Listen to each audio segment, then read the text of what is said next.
I stand in the center of my living room, taking in the soft glow of fairy lights strung across exposed brick walls I spent weeks restoring by hand.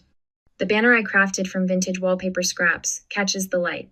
Happy birthday, Mira.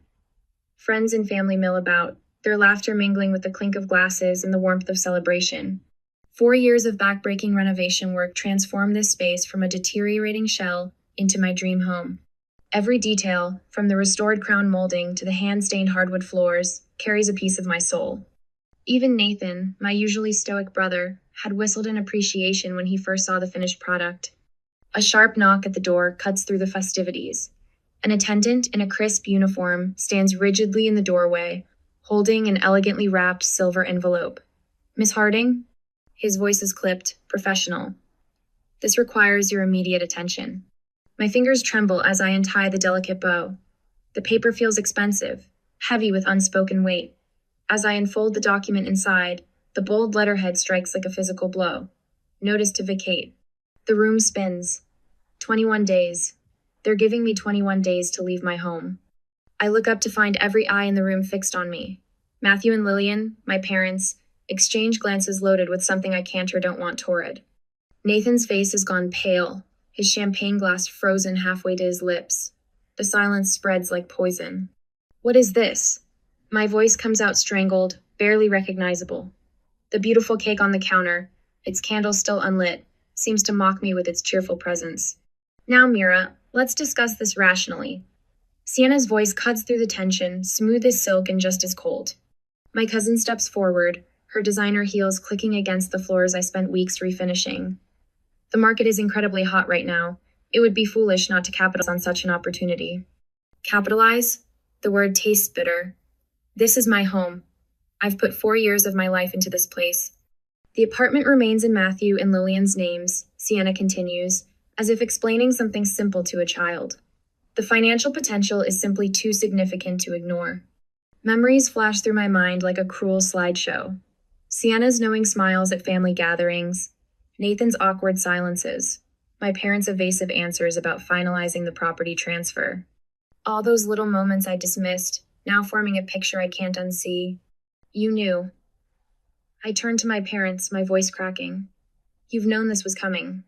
Lillian wrings her hands, unable to meet my eyes. Matthew clears his throat. "It's just business, sweetheart. Nothing personal." Nothing personal. The renovation receipts in my office upstairs. The permits. The thousands of hours of work. The dreams I'd poured into every inch of this space. Nothing personal.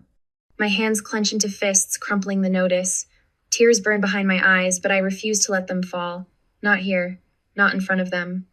I retreat to my study, my sanctuary. Blueprints and renovation sketches cover the wall's testament to everything I've built, everything they're trying to take away. The city lights twinkle beyond the window, unchanged and uncaring. What am I going to do next? The question hangs in the air like smoke, choking but clarifying. Because deep down, I already know the answer. This isn't just about an apartment anymore. This is about justice, about truth, about family bonds twisted into weapons. And I'm done being their target. My gaze shifts to the detailed timeline pinned above my discovery permit. Every renovation milestone meticulously documented. Sienna might think she's orchestrated the perfect betrayal, but she has no idea how thoroughly I document everything. Every email, every conversation, every suspicious glance. I run my fingers along the edge of my grandmother's silver locket, drawing strength from its familiar weight. Sienna's calculated treachery ends here. I'll expose every manipulation, every lie she's whispered in my parents' ears. She thinks I'll break quietly, disappear with dignity. She's about to learn how wrong she is. My hands shake as I spread the renovation documents across my desk, each one a piece of the life I've built here. The soft glow of my desk lamp illuminates permit applications, contractor agreements, and material receipts, 4 years of dreams crystallized in paper and ink. Something catches my eye. The signature on the latest building permit doesn't match the others. I grab my phone, pulling up a photo of the original document. Stomach lurches. The dates are wrong, the new permit is backdated 3 months. But I remember filing it just 6 weeks ago. No, I mutter, diving deeper into the stack. More inconsistencies emerge. Notary stamps with mismatched dates, permit applications with subtle alterations, contract drafts that shouldn't exist. Each discovery hits like a physical blow, forming a pattern I can't ignore. The wall of evidence before me tells a story of calculated deception. Sienna hasn't just been planning this eviction, she's been orchestrating it for months, manipulating documents and falsifying permits. My cousin's perfectly manicured fingerprints are all over this betrayal. A soft knock interrupts my investigation. Nathan stands in the doorway, his tall frame casting a long shadow. His face is drawn, guilty. I've never seen my usually confident brother look so small. Can we talk? His voice cracks slightly. I gesture to the chair across from my desk, not trusting myself to speak. Nathan sits, his eyes fixed on his hands. I should have told you sooner, he begins, the words tumbling out in a rush. At Mom and Dad's anniversary party last month, I overheard something. My heart pounds as Nathan describes the scene. Sienna and Damien, CEO of Meridian Real Estate Group, tucked away in Dad's study. Their voices carried through the partially open door Sienna's smooth confidence, Damien's calculated interest. She was laying out the whole plan. Nathan continues, running a hand through his disheveled hair. Talking about market values, profit margins, quick sales. She made it sound so clinical, like she wasn't destroying someone's home, like she wasn't destroying your home. The betrayal cuts deeper with each word. And you said nothing. I convinced myself it wasn't real, Nathan whispers. That Sienna was just talking, dreaming big like she always does. But then I saw her meeting with Mom and Dad, planting doubts, playing on their fears about the market crashing. I turned back to my evidence wall, seeing it with new clarity. A pattern emerges in the email threads, each one meticulously crafted to exploit our family's weaknesses. To Dad, Sienna emphasized market volatility and lost opportunities. To Mom, she spoke of securing their retirement, playing on her lifelong financial insecurities. The timestamps paint a devastating picture. 3 months of systematic manipulation. Look at this, I say, pulling up an email chain. She's been feeding Damien information about our family finances for weeks. Guest lists from family events, renovation budgets, even Mom and Dad's retirement plans. My voice shakes with anger. She's not just selling the apartment, she's selling us out. The scale of Sienna's betrayal becomes clear as I organize the evidence. My cousin, always the perfect one, the successful one, has been orchestrating the scheme with the precision of a surgeon. And Damiani's name appears in email after email, his influence casting a long shadow over our family's future. His reputation in the real estate world makes him dangerous. His connection to Sienna makes him lethal. My phone buzzes. Elsie's name lights up the screen. She's been helping me compile evidence since the party, her background in corporate law proving invaluable. I found something, she says without preamble. Those permit alterations? They're tied to a series of property deals Damien's company pushed through last year. Same pattern, same tactics. Send everything, I tell her, already clearing space on my desk. We need. A text from an unknown number cuts me off. The message makes my blood run cold. Back off now, or you'll regret it. Some things should stay buried. Asterisk. I show Nathan the text. His face pales. Mira, maybe. Number. I cut him off. Steel in my voice. I'm done backing off. I'm done being manipulated. I reach for the bottom drawer of my filing cabinet, pulling out a folder I'd almost forgotten about. My hand steady as I open it, revealing one final piece of evidence zone that could bring Sienna's whole scheme crashing down. Nathan leans forward. What is that? I look up at my brother, a grim smile playing at my lips. That depends on how badly Sienna wants to play this game.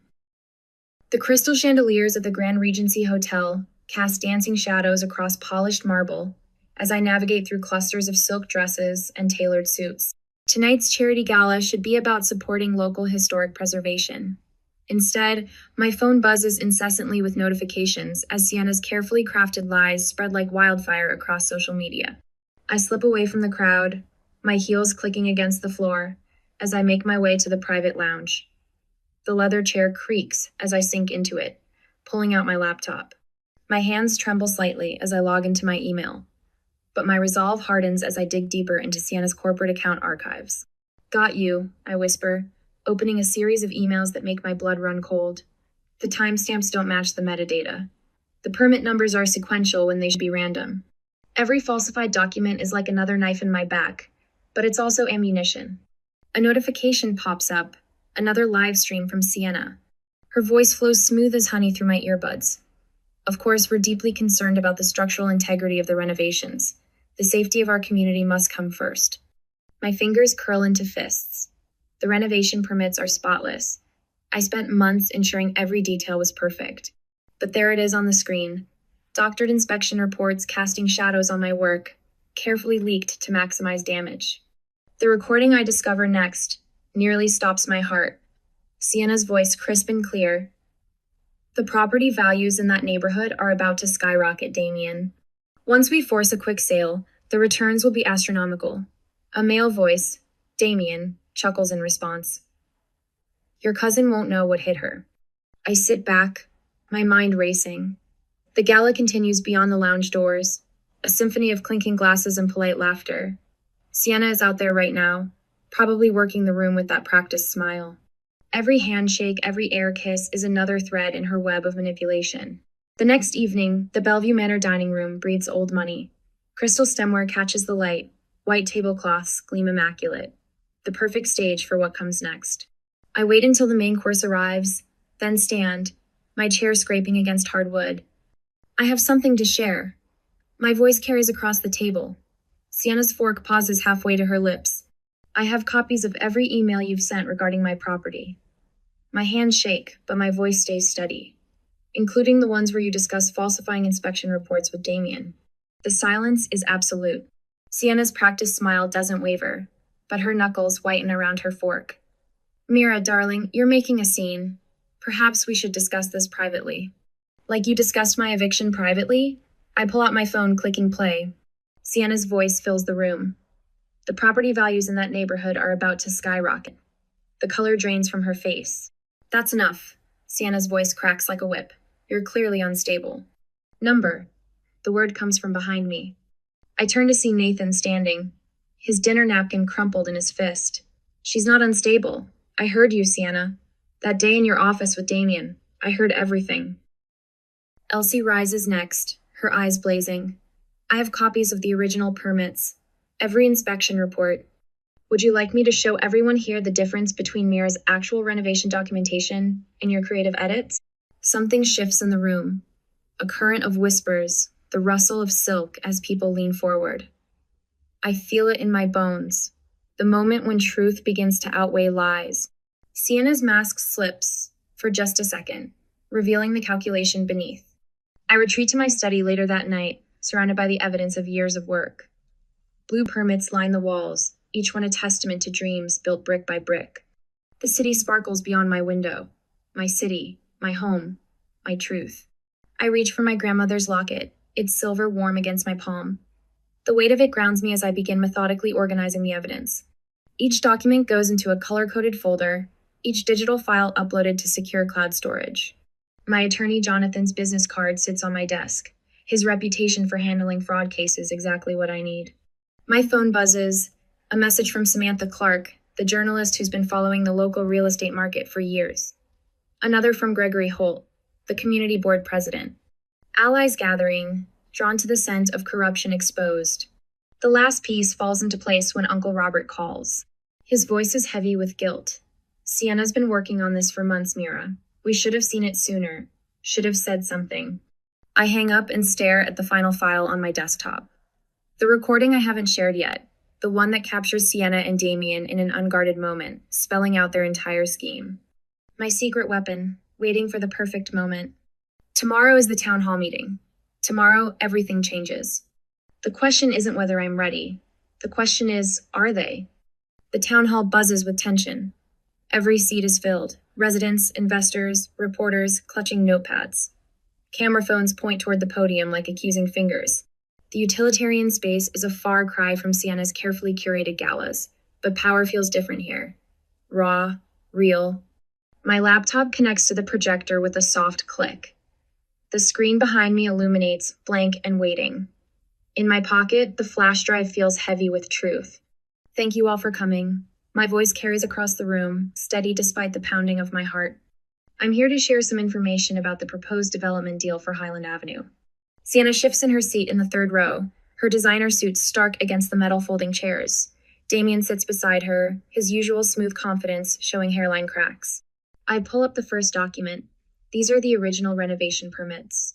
My fingers move to open the video file, the recording that will shatter their carefully constructed lies.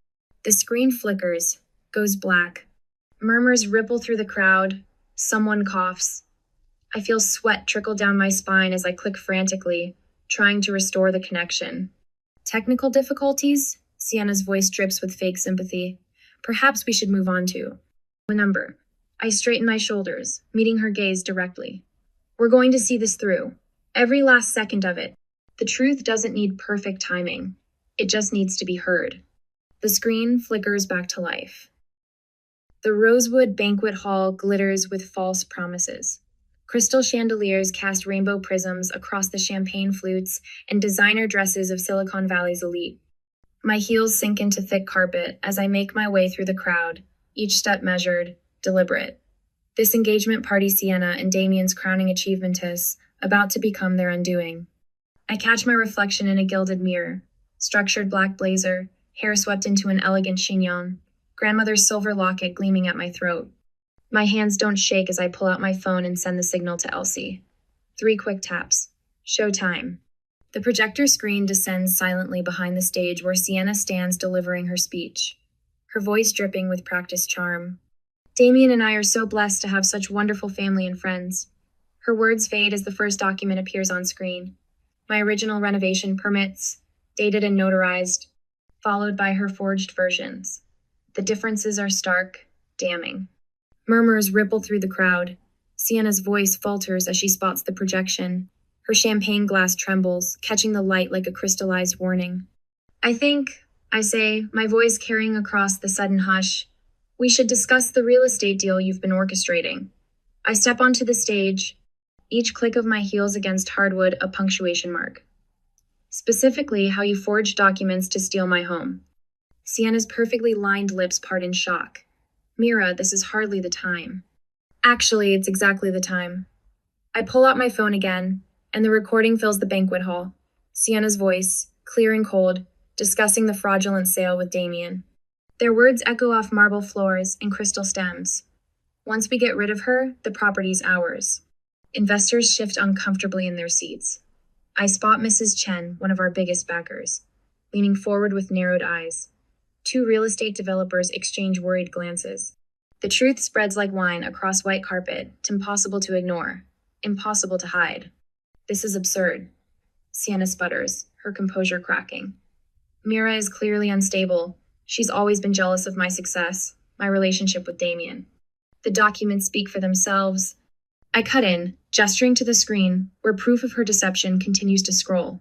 Every forged permit, every manipulated contract, every secret meeting, all meticulously documented. These are obviously fabricated. Sienna snaps, but her voice has lost its silk. She turns to the crowd, desperation bleeding through her perfect makeup. You all know me. I would never. I can verify these documents. Nathan's voice rings out as he stands, tablet in hand. My brother's face is pale but determined. I have the original email threads right here. Elsie steps forward next, her own evidence ready. I have the notary's sworn statement confirming these signatures were forged. The room erupts in whispers. Damien, I notice, has gone very still, his knuckles white around his champagne flute. The grand romance of the evening sours as reality sets in. Their perfect facade is crumbling, one exposed lie at a time. Sienna makes one last attempt to salvage her reputation. This is nothing but a vindictive display from a failed designer who has proof of everything. I finish for her. I pull out a final folder slim, elegant, devastating, including evidence of something much bigger than a simple property grab. The folder's contents spill across the projection screen, documents linking Sienna and Damien to a wider web of real estate fraud, each connection more damning than the last. The silence that follows is absolute. Even the crystal chandeliers seem to hold their breath. The question isn't just about one stolen home anymore, is it? I ask, my voice carrying to every corner of the suddenly airless room. It's about how deep this deception really goes, and who else might be involved. I lock eyes with the assembled investors, the influential family members, the real estate moguls who came to celebrate love, but found fraud instead. Their faces reflect varying degrees of shock, anger, and dawning realization. Some already have their phones out, no doubt calling their lawyers. In the end, it's Mrs. Chen who breaks the silence. I believe, she says, rising from her seat with elegant dignity, we all need to reevaluate our business relationships. Her words fall like a judge's gavel in the stunned quiet. I step back from the microphone, my part done. The evidence speaks for itself now, spreading through the crowd like wildfire. As chaos erupts around me, Damien arguing with his lawyer in harsh whispers, investors demanding explanations, family members choosing sides, I catch my reflection again in that gilded mirror. The woman staring back at me isn't broken anymore. She's brilliant, fierce, unstoppable. But there's more to come. As I scan the documents one final time, names jump out at me: corporations, shell companies, a web of connections far beyond Sienna and Damien. This isn't just about my apartment. It's about an entire network of property fraud, stretching across the city like a spider's web. Damien's face has lost all color as he stares at the screen, no doubt recognizing the implications. His perfect posture crumbles as he loosens his tie, eyes darting between the exits. He knows as well as I do this exposure threatens not just his engagement, but the entire carefully constructed empire he and his corporate partners have built. I step back to the microphone one last time. When faced with betrayal, I say, my voice clear and steady, do we stay silent to keep the peace, or do we expose the truth no matter the cost? The question hangs in the air like crystal chimes, a challenge to everyone present. In the tense silence that follows, I catch fragments of whispered conversations. How deep does this go? Who else is involved? What other properties? And I'm just beginning. I grip the edges of the podium at the Langston Convention Center, my knuckles white against the polished wood. The crowd before me ripples with tension, faces I've known my whole life now twisted with uncertainty. Sienna stands at the back, her designer heels planted firmly on marble floors, megaphone raised like a weapon. My legal team from Harrison and Yale will be filing immediate action, she announces, her voice amplified and distorted. Anyone supporting Mira's fraudulent claims will face severe consequences. My tablet chimes with notifications, dozens of them. On the screen, doctored images flood social media, receipts with altered dates, permits with fabricated signatures. My renovation project, my 4 years of work, painted as a web of deception. Sienna's PR team works fast, flooding every platform with their carefully crafted lies. The evidence clearly shows systematic fraud. Sienna continues, her voice echoing through the megaphone. Years of financial mismanagement and permit violations. She gestures to the screen behind her, where manipulated video clips play on loop moments from renovation updates, twisted and edited to support her narrative. Independent media representatives huddle over laptops, their faces illuminated by screens as they fact-check in real time. The first whispers of doubt ripple through the crowd. I catch fragments of conversation. The timestamps don't match. These signatures. But I work faster. Speaking of fraud, I say into the microphone, my voice steady despite the thunder of my heart, let's talk about evidence. I tap my tablet, and the convention center's massive display screen flickers to life. The first email appears Sienna's message to Damien, timestamped clear as crystal. Once we force the sale, the profit margins will be astronomical. Mira's too naive to fight back. Murmurs ripple through the crowd. Sienna's megaphone wavers. With methodical precision, I work through my presentation. Each piece of evidence lands like a physical blow. Here's the original permit application, and here another swipe is Sienna's forged version. Note the identical signature, pixel for pixel. Forgery software leaves traces, cousin. The crowd shifts closer to the screen. A journalist in the front row types furiously on her laptop. I catch Nathan's eye and the audience nods, almost imperceptibly. Behind him, influential investors lean forward, their expressions hardening as the truth unfolds. This is absurd, Sienna snaps, but her voice cracks. Those documents are clearly time-stamped and notarized. I pull my grandmother's locket from beneath my blazer, clicking it open to reveal a tiny USB drive, including the audio recording from your meeting with Damien last week, the one where you outlined the entire scheme. The megaphone slips from Sienna's fingers, clattering against marble. The sound echoes through suddenly still air. I reach into my pocket and withdraw a single business card, crisp white against my dark sleeve. The logo gleams. Jonathan Reed Law Offices. With deliberate slowness, I hold it up for the crowd to see, then let it fall. It lands face up on the podium, a declaration of war in letterhead. The power in the room shifts like a physical current. Where Sienna once commanded attention, she now stands isolated. Damien steps away from her, his phone already at his ear. Even from here, I catch fragments. Withdraw immediately. Reputation risk can't be associated. The formal lawsuit will be filed today, I announce. Anyone involved in this conspiracy has 24 hours to come forward voluntarily. After that, I let the silence hang, heavy with promise. Long-standing family members who once wavered now step forward. Uncle Marcus, his voice carrying across the room. This manipulation ends now. Aunt Helen, typically reserved, adds her public denouncement. Each declaration lands like another nail in the coffin of Sienna's scheme. The convention center erupts in controlled chaos. Investors pull out phones. Family members cluster in urgent discussion. But I keep my eyes on Sienna as her carefully constructed world crumbles. Her face drains of color as her most powerful allies, family friends, business partners, even her PR team begin to distance themselves, creating a visible void around her. In the aftermath, I stand alone in the now hushed convention center. My hands move mechanically, gathering evidence files and storing backup drives. Each document represents a piece of my life I've had to fight to protect. The renovation receipts, the permit applications. 4 years of dreams defended through sheer force of will.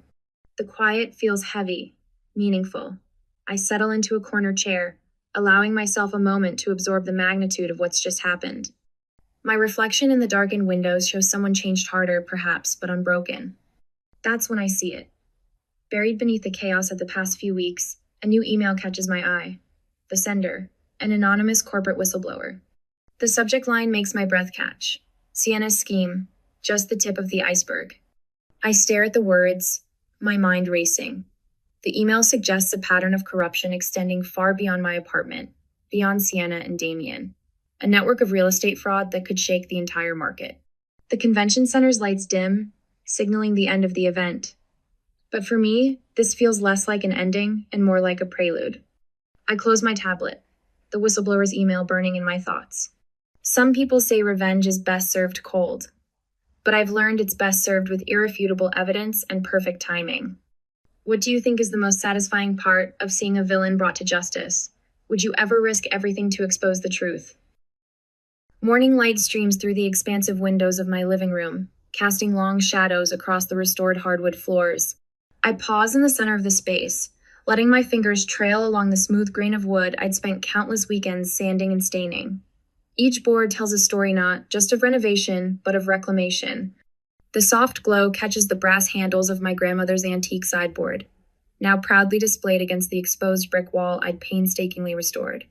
My reflection fragments across its polished surface, a woman transformed, standing taller, eyes bright with hard-won wisdom. I moved to adjust a frame on the wall of photograph from that fateful night at Langston Convention Center. Sienna's engagement party. The night everything changed. In the image, crystal chandeliers cast fractured light across shocked faces as I stood at the podium, evidence in hand. The memory still bites, but the pain has mellowed into something else. Something stronger. Nathan appears in the doorway, his presence a quiet comfort rather than the source of tension it once was. Coffee's ready, he says, holding out a steaming mug. The easy gesture speaks volumes about how far we've come. He takes in the photograph, his expression thoughtful. Sometimes I still can't believe how it all played out. Neither can I. I accept the coffee, breathing in its rich aroma. But every step led us here. The doorbell chimes, and I welcome my guests, the ones who stood by me when everything fell apart. Elsie arrives first, her warm embrace as fierce as ever. Jordan follows, his shoulders still tight with the weight of his own workplace betrayal. Others filter in, friends, family members who chose truth over manipulation, allies who helped expose the corruption that had poisoned my family for so long. We gather in the dining area, where laughter and genuine conversation have replaced the hollow pleasantries of the past. Soft jazz plays from the vintage record player another restoration project that proved more rewarding than expected. The music mingles with the clinking of glasses and honest conversation, creating a symphony of healing. I find Jordan by the window, his gaze distant. How are you holding up? I ask, recognizing the look of someone wrestling with betrayal's bitter taste. Some days are harder than others, he admits. The legal team says we have a strong case, but he trails off, fingers tapping nervously against his glass. But you're worried about the personal cost, I finish. The sleepless nights, the constant second-guessing. I lean against the windowsill, choosing my words carefully. When Sienna first orchestrated my eviction, I thought I'd never trust anyone again. But here's what I learned. Exposing the truth doesn't just protect you, it protects everyone they might have hurt next. Jordan's shoulders relaxed slightly. How did you stay so focused? Keep fighting when it felt impossible. I documented everything. I explain. Every conversation, every email, every suspicious glance. Build your case like you're constructing a house solid foundation first. Then add each piece with purpose. And most importantly, I meet his eyes. Remember, you're not alone. The gathering continues into early evening, but eventually I find myself alone on the balcony. The sun breaks over the horizon, painting the sky in shades of promise. Below, the city awakens, unaware that its skyline now represents something different, to me not a reminder of what I almost lost, but a testament to what I've gained. I pull out my tablet, fingers flying across the screen as I refine my latest project, a community initiative to protect others from similar exploitation.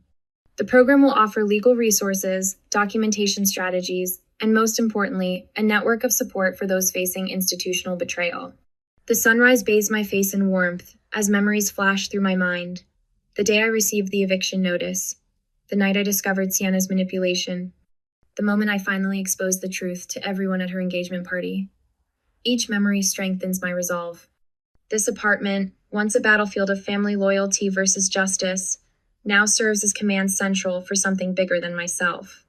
I lean against the railing, feeling the solid metal beneath my palms. The city stretches before me, full of stories waiting to be rewritten, wrongs waiting to be righted. My own story has shifted from victim to victor, but it's not the end. It's a beginning of sunrise breaking through the longest night, illuminating the path forward for others who might follow.